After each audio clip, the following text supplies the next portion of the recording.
Well, it is time for our regular update with Custer County Emergency Management. So Mark Rempe is here in studio with us. Good morning, Mark. And for those of us that are joining us on Facebook Live, you'll see that we have a number of others in studios. We have the fire chiefs from the area departments that have been in charge of the Pressy Fire. So we've got Dustin Watson from Broken Bow. We've got Dan Trumbull from Callaway. We got Clifford Badgley from Oconto. Thanks, gentlemen, for coming in for what I hope is a informative discussion, and maybe we can clear up some things and answer some of the questions that have been posed. But Mark, I think that's kind of what you had in mind when you put this group together. Yeah, I mean, you and I, sometimes we get busy. Might swing that microphone over just a little bit. There you go. Sometimes we get busy and we forget, oh, God, the radio show's coming. What are we going to talk about? Well, I sent you a text pretty early in the week, and I'm like, I think I know what we're going to do this week. I think we're going to bring the three guys who ran that fire in here. How's that sound? I like that idea. So let's talk a little bit about the Pressy Fire. Let's jump right in with this. It seemed like it was a particularly difficult fire to fight. I imagine that had a lot to do with the terrain where this fire was located. As of the latest update I have, it's 95% contained. Right. And I think there is some confusion about containment, why it's still set at 95 at this point. And let's talk a little bit about that. First of all, talk about the fire in general and how difficult it was. Well, the biggest problem we have, of course, is the drought we're in. I mean, we're still in a drought. There's no relief from it really yet. We've had some nice showers, but that day in particular, we had winds. I mean, sustained winds of 30 mile an hour, gust of 45 to 50 mile an hour. And that was probably the biggest factor of the start of it right there. And then as it progressed, it got into the rough hills and the trains, and it's hard to get around. And when you can't see, even that was the next problem that most of the guys had out there. I understand. Who wants to take on the containment? Because here we are. Mark's going to do this. 95% right now. We've had folks in talking about how that is calculated, but it can be kind of confusing to folks. So there are a lot of different methods. We had that guy come in a couple of weeks ago and talk to us about containment.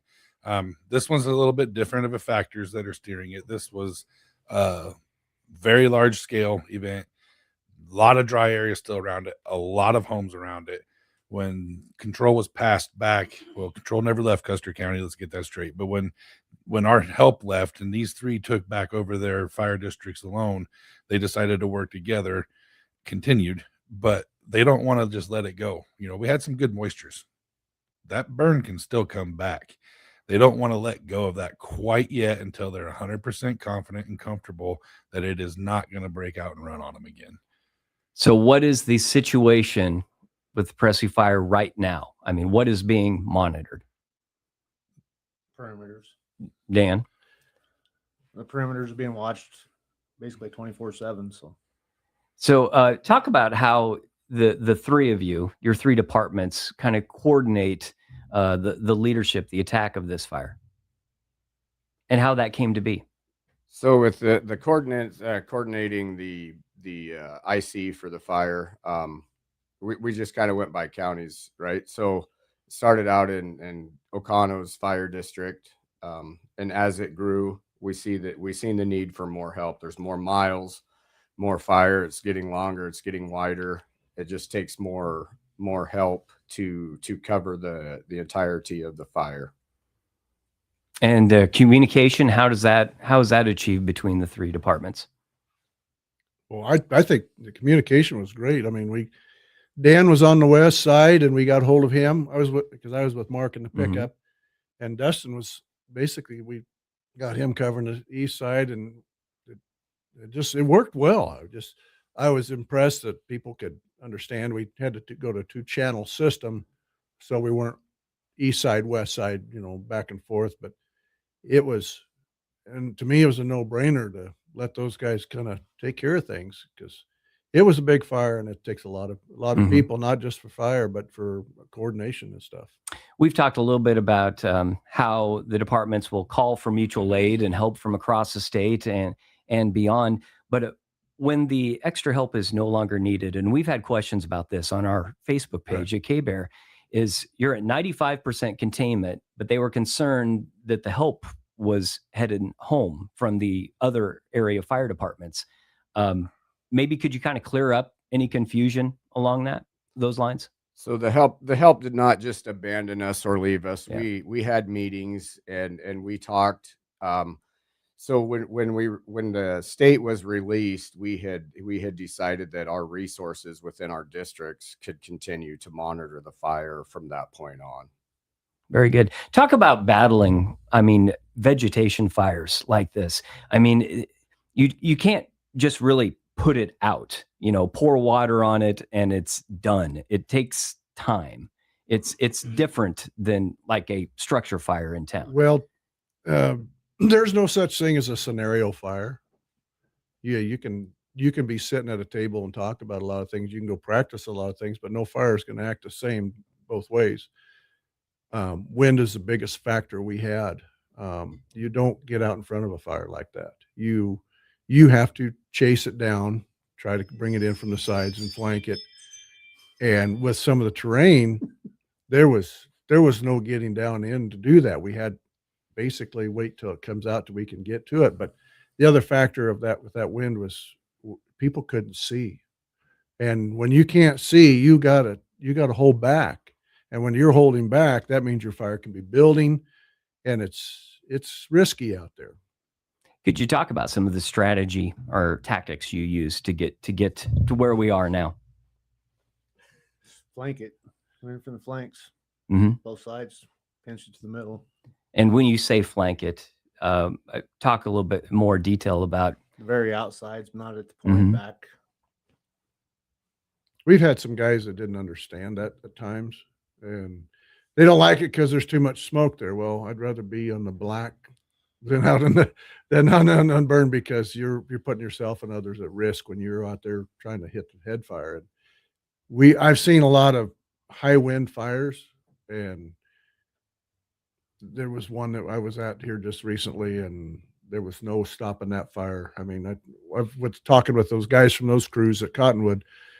We finally decided we got to get out on a flat ground to fight it, because there's canyons and rolling hills that were not passable in places even during the daylight with no fire. But when the fire came through, there was no getting in there. It's just, you got to wait till it gets to you. you got a lot of ears. Oh, go ahead, Mark. So I just want to throw this out there. You asked about how they fight it, and they mentioned multiple sides. This fire was something that was very hard to see. It was, the wind kept the smoke down tight. We didn't know really where it was. It moved so rapidly on us. We just had to keep repositioning. It had us from the go, and it took us a long time to catch it. It split on us multiple times. We had to shift focus from the park to the west side, from the west side back to the east side. And then once we had all that under control, it jumped on us right in the middle and started running straight north again. Every time we thought we had this thing, it turned on us. So it's a constant battle for these guys and all the firefighters in Custer County, plus the ones who came to help us. They worked really good as a team. It was chaos at first. It was hard to keep up with it, but these guys just stayed focused. We lost one structure. That hurts. Well, one house structure. One, yeah. That hurts. But there are a lot of others still standing because of what these firefighters and all of those who were helping us. That was a lot of work, and they did really good. Well, we definitely appreciate the work that our three chiefs here did today. And of course, the entire team. I know a lot of those firemen probably listening in right now, and also the area departments that provided mutual aid. But you have the ears of everybody right now. Is there anything you would like to pass along or communicate to the public as we kind of continue through this time of year when fires could happen? Yeah, I'd just like to thank everybody for their support and patience. It truly does take everybody to get this extinguished and take care of everybody. I would like to throw a shout out to the Broken Bow, the ladies that come in when our pagers go off. They come in, they're helping at the station, filling trucks, and then after the incident's over, they're back at the station cleaning up, tidying up, getting us ready for the next one. And it's the auxiliary is appreciated, along with everybody else in the support. That was Dustin Watson with Broken Bow. Dan, Callaway, Yeah, I'd like to thank everybody in the area for, like I say, their patience and meals and all the help. And Cliff.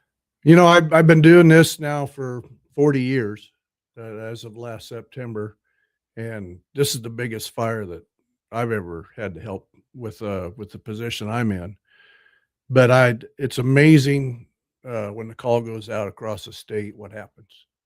There's departments that I'd never heard of Barnston, Nebraska till this last weekend. But people came and helped out with the fire, but the volunteers that brought in the food and helped prepare it and serve it, and everybody was dropping off. My wife brought a bunch of water to Broken Bow from our fire hall, and she said she left some in there because we're going to be getting more for our barbecue, getting ready. And I said something about the water in the fire hall. She goes, "Well, I took the most of it." And I said, "No, we got more back."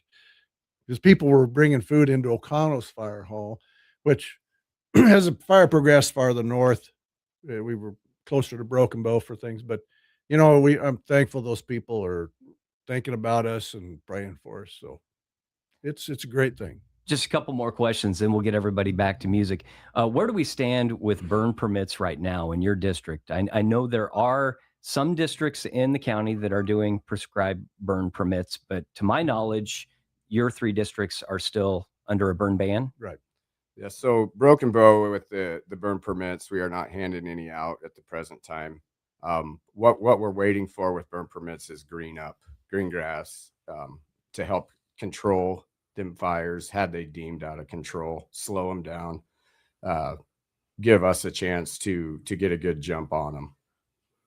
Anything the two of you would like to add to that? Because I assume it'd be kind of a similar situation. We had somebody right after these little showers came through wondering about burning something, and I said, "No, we still got a burn ban." And that, but it looks wet and damp out, but we could have one day of 80-degree weather and 60-mile-an-hour winds. It's dried right back out again. There's no sub moisture in the ground to help bring the humidity up or even make the grass green up like it should be. We didn't have any moisture this winter, and it's hurting us. But I've watched a little podcast yesterday about the droughts across the United States, and it's getting bad. A lot of folks, well, Nebraskans especially, they want to pitch in, they want to help when a disaster strikes. How can folks listening in help your volunteer departments? Cliff, I know you've got a big fundraising event coming up here in a couple of weeks with the barbecue. Yeah, well, that's help your local fire departments. If you can't be a volunteer, you know, maybe like Broken Bow has their auxiliaries, but there's in Callaway and Oconto and Broken Bow, there's other people that come in to help. But you can help the hot meals people. They help serve food for the fire department. You can give them a monetary donation, or just maybe donate to the fire departments. Our fire department raises money to buy equipment. So, and Callaway has you have a pancake feed and Barbecue in August. yeah, and we're always, because the budgets of the boards are not able to keep up with what this stuff costs anymore. It's just amazing. All right. Well, we want to thank all of you for coming in today. Did we miss anything, Mark? I think we got most of everything covered that we talked about. I believe we did. All right. There's always more, but we can catch up. Mark Rempe is here, Custer County Emergency Manager. We got Dustin Watson with the Broken Bow Fire Department, Dan Trumbull with Callaway, and Clifford Badgley with Oconto. Thank you so much, guys. Appreciate the time today. K-Bear 92.3 Wild Country.